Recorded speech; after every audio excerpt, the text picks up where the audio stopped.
The first time I ever went to go and see Peterson talk live, he got asked this question, and this person said, "The depth of my consciousness causes me to suffer. Is it a blessing or a curse to feel everything so very deeply?" And I was like, give that person a podcast. Like, whoever asked that question, it's a phenomenal question, right?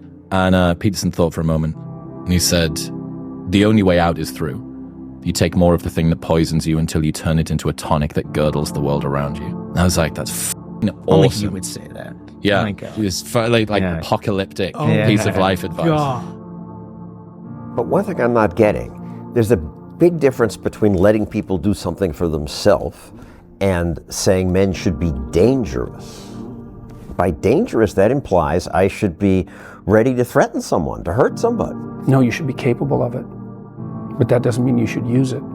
There's nothing to you otherwise. Like, if you're not a formidable force, there's no morality in your self-control. If you're incapable of violence, not being violent isn't a virtue. People who teach martial arts know this full well, right? If you learn a martial art, you learn to be dangerous, but simultaneously you learn to control it. Both of those come together. And the combination of that capacity for danger and the capacity for control is what brings about the virtue. Otherwise, you confuse weakness with moral virtue. I'm harmless, therefore I'm good. It's like, no, that isn't how it works. That isn't how it works at all. If you're harmless, you're just weak. And if you're weak, you're not going to be good. You can't be, because it takes strength to be good. It's very difficult to be good. A harmless man is not a good man. A good man is a very, very dangerous man who has that under voluntary control. And you also see that, like one of the central female stories, let's say, if the hero archetype is the central male story, there are variants of hero archetypes that are relevant to women, and one of them is Beauty and the Beast. And Beauty isn't interested in the guy who isn't the beast. She's interested in the guy who's the beast, and that's exactly right, but she's interested in the guy who's the beast that can be civilized and disciplined, right, and who can use that in the service, well, let's say, of a family. And that's exactly how it should be. Well, I also think that that's part of what makes a world peaceful in the final analysis, because if you're around people who are dangerous but disciplined, then everyone watches their step. And that's exactly what should happen. Everybody should watch their step. And if there's no reason for that, then, well, there's no sanction for poor behavior, for example. You write in the book, there is no faith and no courage and no sacrifice in doing what is expedient. What do you say to those viewers that don't pursue their dreams and are locked in their careers because they are too afraid to take risks and pursue something meaningful? Well, the first thing I would say is, well, you should be afraid of taking risks and pursuing something meaningful. But you should be more afraid of staying where you are if it's making you miserable. It's like the first thing you want to do is dispense with the idea that you get to have any permanent security outside of your ability to contend and adapt. It's the same issue with children. It's like, you're paying a price by sitting there being miserable. And you might say, well, the devil I know is better than the one I don't. It's like, don't be so sure of that. The clock is ticking. Yeah, and if you're miserable in your job now and you change nothing, in 5 years you'll be much more miserable and you'll be a lot older. It's painful to understand how much of what you're doing isn't productive. So I'll give you an example. So how much time do you waste? So then I get the class to vote. How many of you waste 10 hours a day? It's like 10% of the kids will put up their hands. And it's interesting because I don't define what constitutes waste. I just ask the question. So they're diagnosing themselves, right? I'm not saying you're wasting 10 hours a day. I'm just asking. It's like, given your own attitude, how much time are you wasting? 10 hours a day. It's like 10% of the people put up their hands. Well, when you get to like 6 hours a day, 80% of the people put up their hands. It's like, okay, 6 hours a day. It's 42 hours a week. So let's call that a work week, 40 hours a week. Let's say, what's your time worth? You're a university student. Well, it's certainly worth minimum wage, because obviously, but it's worth way more than that, because if you spend a productive hour when you're 20, then you gain the benefits of that hour for the rest of your life. So there's the compounding effect of time spent when you're young. So I say, well, let's assume your time's worth $50 an hour, which I think is an underestimate, but whatever, let's call it 50. We can call it 25, but we'll call it 50. If that's $2,000 a week you're wasting. It's $100,000 a year. It's like, how much better would your life be if you weren't wasting $100,000 a year? It's like, what is that over 40 years? $4 million. It's like, you're rich. You don't even know it. Quit wasting time by your own definition. It's like people shake their heads like, oh, I never thought about it that way. It's like, yeah, think about it that way. Don't waste your damn life. And then you think, well, why would people be resistant to that message? It's like, well, you really want to wake up and figure out that you're wasting half your life? And you know, when people do that kind of wasting, they actually hate it. It's painful to recognize that. Then it's painful to think, oh my God, look how undisciplined I am. I don't know anything. I can't use a schedule. I can't stick to a calendar. I don't have any aims. I don't know anything about the world, right? And maybe there's a part of me that's bitter because I haven't got everything already, and I'd just like to say, to hell with it. That's the recognition of the Jungian shadow. It's like that's what makes you vicious and untrustworthy. All of that. No one wants to look at that, and no bloody wonder. So I have this friend, and this story really hit me.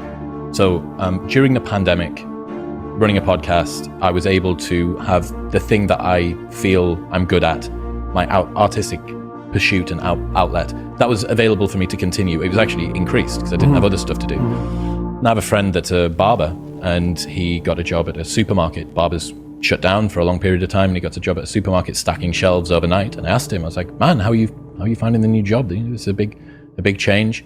He's like, do you know what it is? I actually don't mind the work, don't mind the people that I work with, but man, I miss being good at something. Right.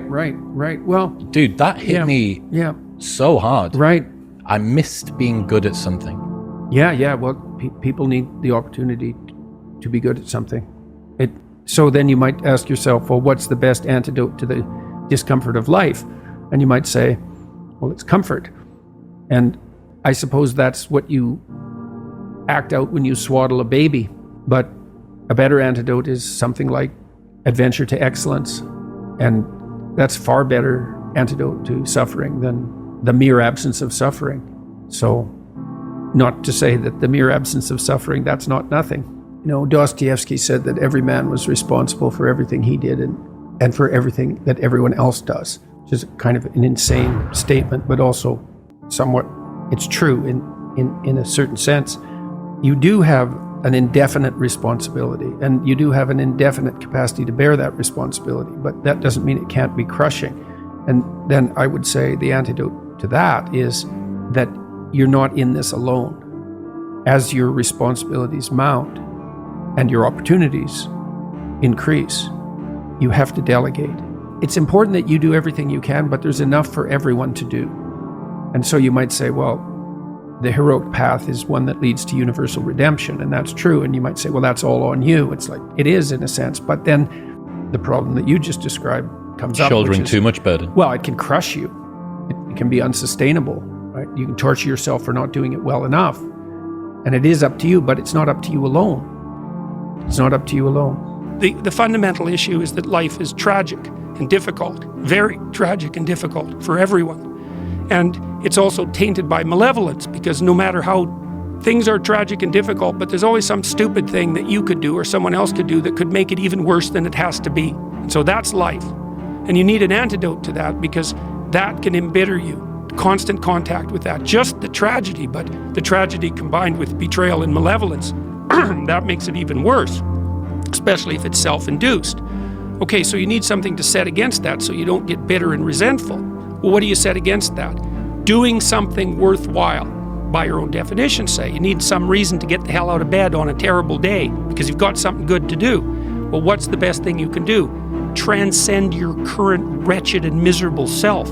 There's meaning to be found in that, and and that's a meaning that's associated with responsibility.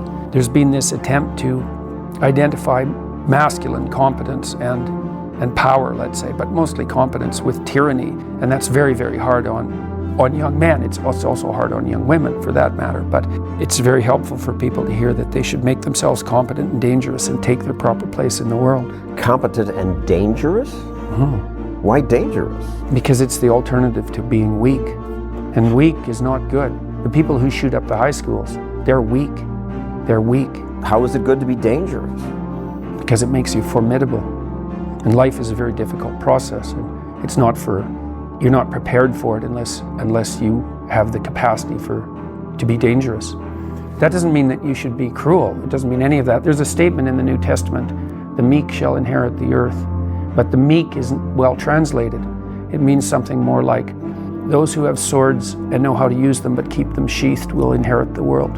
You have to be powerful and formidable and then peaceful, in that order. And that's not the same as being naive and weak and harmless, which is what young men are being encouraged to be. It's like, that's a very bad idea. It's a very bad idea. Because naive, weak, and harmless means that you can't withstand the tragedies of life. You can't bear any responsibility. You'll end up bitter. And when you get bitter, then you get dangerous. It's okay to be a man. It's not okay. It's necessary. What the hell are we going to do without men?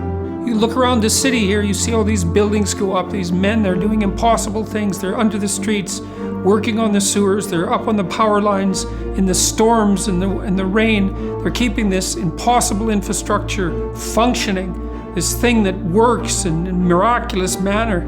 They work themselves to death, and often literally. The gratitude for that is sorely lacking, especially among the people who should be most grateful. You see university professors, especially of the social justice bent, who are among the most protected and privileged people that the world has ever produced. They take everything they have for granted, failing to understand entirely that there's a massive infrastructure of unbelievably hardworking, solidly laboring, working class men breaking themselves in half on a regular basis, making sure that everything that always breaks works. And so a little gratitude for that is in order. And it's very useful to tell everyone, not just men, that they have an important role to play, a necessary role, and that if they act properly and honestly and forthrightly, that they can put their lives together and they can help their families and they can make their communities better, and that that's not toxic masculinity, that appalling phrase. It's what keeps the world going round. But isn't it a luxury to pursue what is meaningful? Our viewers have mortgages, they have children, they have payments and loans. It's a luxury to pursue because we lack the resources. Well, I don't remember now, I'm not talking about what makes you happy. It's a luxury to pursue what makes you happy. It's a moral obligation to pursue what you find meaningful. And that doesn't mean it's easy. It might require sacrifice. If you need to change your job too, let's say you have a family and children and a mortgage, you have responsibilities. You've already picked up those responsibilities. You don't just get to walk away scot-free and say, well, I don't like my job, I quit. That's no strategy. But what you might have to do is you think, well, this job is killing my soul. All right, so what do I have to do about that? Well, I have to look for another job. Well, no one wants to hire me. It's like, okay, maybe you need to educate yourself more. Maybe you need to update your curriculum vitae, your resume. Maybe you need to overcome your fear of being interviewed. Maybe you need to sharpen your social skills. Like, you have to think about these things strategically. If you're going to switch careers, you have to do it like an intelligent, responsible person. That might take you a couple of years of effort. One of the things that I've been trying to lay out clearly is that life is hard. It's tainted by malevolence and betrayal. That can make you bitter. You need a meaning to offset that. Where's the meaning to be found? Not in rights, not in impulsive pleasure, but in responsibility. You take responsibility for yourself, so you take care of yourself. If you're good at it, you have some excess left over to take care of your damn family. If you're good at both of those, then you have some excess left over to take care of your community. Those are heavy burdens. You pick up the burdens, you find that's meaningful. The best way to pick up the burden is to continually improve yourself. And that's where the meaning is to be found. And so that meaning is in the continual self-transcendence. That's letting your old self die and the new self be reborn. Life is very hard. If you make yourself weak and you suffer stupidly because of it, you will become bitter. And once you become bitter, you will become vengeful. And after vengeful, there is no limit. That's one of the things I learned from studying totalitarianism in the 20th century, because I studied it from the psychological perspective. I wasn't interested in the mass movements. I was interested in the motivations of the cruelest Auschwitz guard. What was he up to? Or the person who went and shot up the elementary school in Connecticut. What was he up to exactly? Just exactly where did he dwell and why? It's like, well, weakness made him suffer stupidly, and that made him cruel, and that was just the beginning. And so that weakness, that's just, if you make yourself weak by engaging in deceit, if you fail to take responsibility, then you transform yourself into something that cannot bear to endure the structure of existence.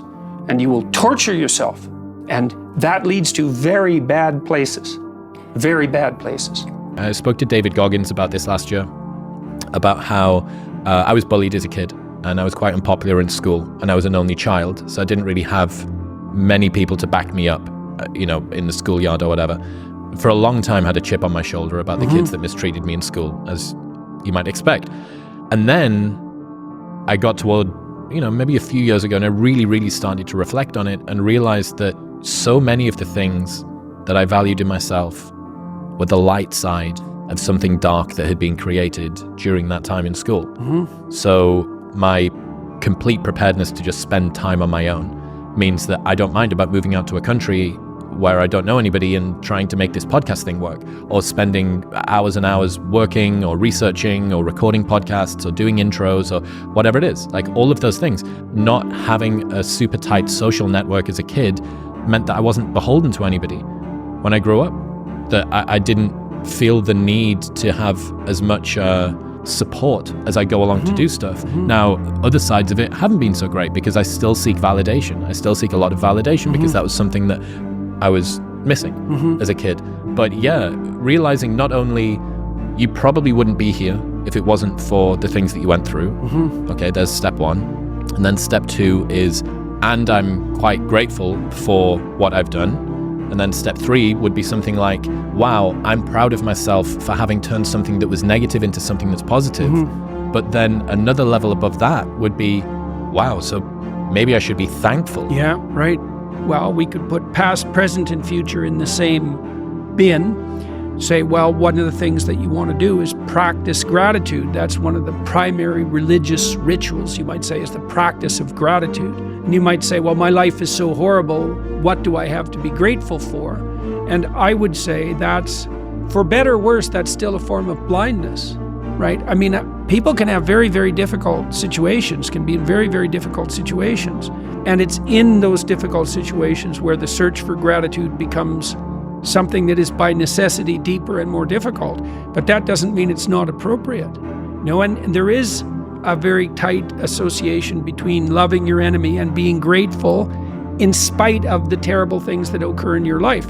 I've been writing about the book of Job, and Job is a story of unjust suffering, fundamentally. God deems Job a good man, so we have it on God's word that Job is actually a good man, and then all hell breaks loose, partly because God makes a bet with Satan, which is, a hell of a thing to do, and says, do your worst. He's not going to turn on me no matter what you do. And so Job, despite his torment, he becomes very ill. He loses everything he has. He becomes ill in a way that's disfiguring. His friends come around and laugh at him and tell him that he's a bad man, and that's why all these terrible things have been happening to him. And it's brutal. And Job refuses to lose faith in himself.